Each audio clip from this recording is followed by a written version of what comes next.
Okay, let's talk about lock feedback part 2. Again, most importantly, I'd love to hear others' feedback, again, pun intended, on lock feedback. So others' feedback on lock feedback. But I do want to talk about some things and exercises that I did to, check this out, and yeah, I'd love to hear what you have to say. So I did do a video with hooks and handles and different steels, so please maybe check that out and give me some feedback there as well. So what I did as an exercise was I took just a practice lock, and if you don't have a practice lock, maybe just find a lock that you can be consistent with. That's the best thing I can say. I just put in 3 pins that were standard for this. So what I did is each tensioner, I went in with them, and I just used a hook that actually doesn't give or doesn't receive good feedback. So that it wasn't distracting from what I was trying to feel, excuse me, trying to feel from the tensioners. So,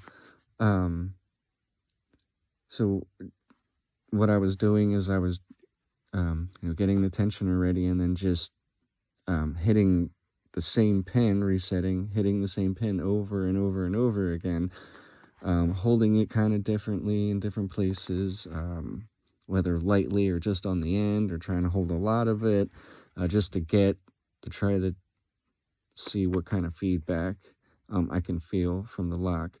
I'm assuming I'm calling it correctly by saying feedback.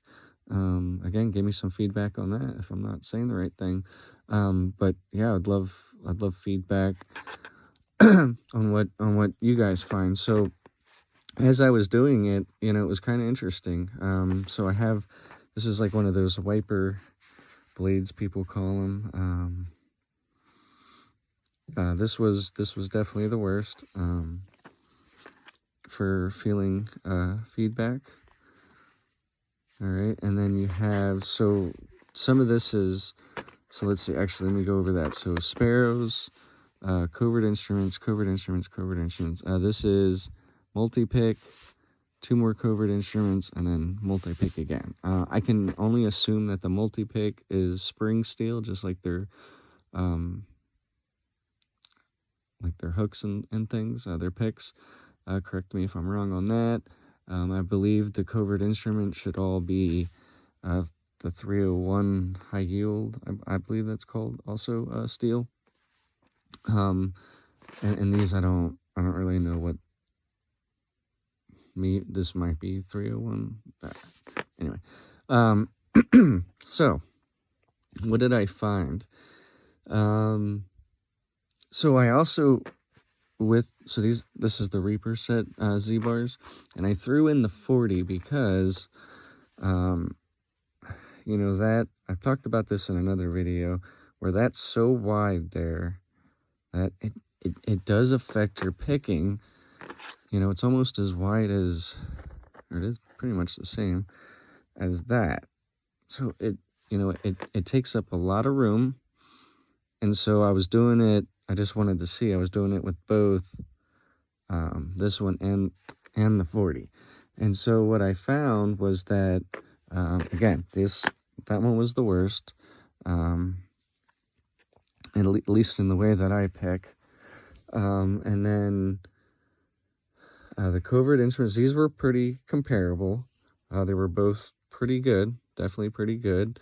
And then I tried the, this would be the multi-pick, I believe Christina Palmer. Yeah. And because it's comparable to the top of the keyway on the Z bars. I did all just top of the keyway. I didn't do any bottom of the keyway. And at least for this exercise, maybe I'll do that in the future. And what was interesting about this one is because it doesn't have, the Z on the end, I actually felt like when you're holding this, you're getting more hand on it, surface area of your hand. So I felt like that helped to get feedback. Having that there, even if you're just doing one hand, you're still, that's a good amount of tensioner you kind of got on your hand. But I will say, for considering how thin this is, I mean, I was even doing it where I was kind of holding it on the very end. I'll tell you, it actually had pretty darn good feedback considering how small it was. Now, is that because it's spring steel? Possibly. I'm going to talk about that some more. These two were pretty comparable. You know, not too bad. And it, again, it's kind of weird. Like, I almost feel like I'd love to hear what you guys say, because it was tough to tell. I went back and forth, especially between these two. I went back and forth so many times to be like, okay, which am I getting better feedback? And I don't know. They were so close, so close. I want to say these were better than the Z-Bar, if I remember correctly. Shoot, I should have wrote that down. Yeah, I think so. As much as I love these, I think these were better. Ah, darn it. I should have wrote that down. Anyway, but I don't know. This spring steel, I feel like, was better than the 301 steel. Just a little bit. Just a little bit. And maybe that's why this really thin one, without having the, you know, with kind of less surface area. I mean, that thing's pretty thin. You know, here, at least there's like a notch cut out, so it thins down. But yeah, I don't know. So yeah, I'd be curious once again. I wonder if you get better feedback from spring steel. So I know multi-pick, I'm pretty sure they started coming out with Z-bars like say the Covert Instruments. So I'd be interested to hear if somebody's tried those in a manner where you're like this. Because I really like this. I know I've said this in other videos. This is definitely one of my favorite ways to pick a lock, is top of the keyway like this. I mean, hey, doing regular top of the keyway is great too. I have no beef whatsoever. I don't know if it's a comfort thing. I don't know if it's a feedback thing. Less dropping it out of the top kind of thing. I do feel like there's a little bit more control. Not that necessarily it's better feedback, but is it? Is it better feedback? Because you're holding on the more? Maybe.